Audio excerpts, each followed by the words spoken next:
बंदगी सबको कुसुम का साया बंदगी। मैं ये कह रही थी कि जो मतलब किसी फैमिली में बहू के साथ सास साथ या फिर ससुर के साथ या फिर किसी भी परिवार के सदस्य के साथ किसी बहू लोगों की अगर लड़ाई होती है तो लड़ाई होने के बाद गांव में एक सभा होती है।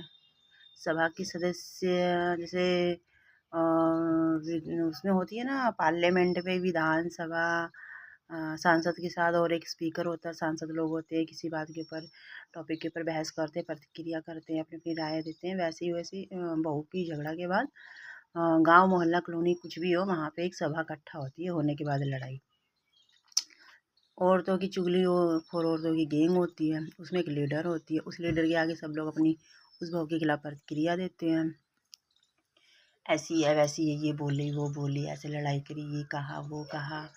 मतलब बहू की बुराइयाँ कर मतलब एंटरटेनमेंट करते हैं, अपने आप को टाइम पास करते हैं। तो वो बहू की किसी की बहू के ऊपर बुराइयाँ करते हैं। जब वो लड़ाई हो जाती है उनकी फैमिली में होने के बाद तो आपकी कॉलोनी मोहल्ले में भी ऐसा होता है क्या? मुझे बताइएगा ज़रूर।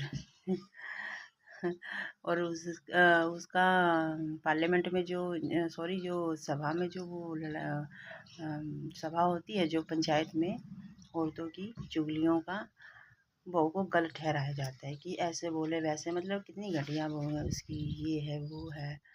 उसी के खिलाफ सभा इकट्ठा होती है और उनके घर की भी मतलब सब कुछ ऐसे ही होता है, लेकिन अपने घर के विषय में नहीं वो सभा करते हैं लोग ना। दूसरों के घर के विषय में सलाह करते। अपने आप को तो अपना खराब ही रहेगा तब कहेंगे नहीं हमारा अच्छा है कि कोई कुछ कहे ना भाई, कहीं से कोई दाग न लगा पाए। लेकिन दूसरों की बहू बेटी की इज्जत की धज्जियाँ उड़ाने के लिए सभा तो मतलब होगी चाहे कुछ भी हो जाए, खासा लड़ाई होने के बाद।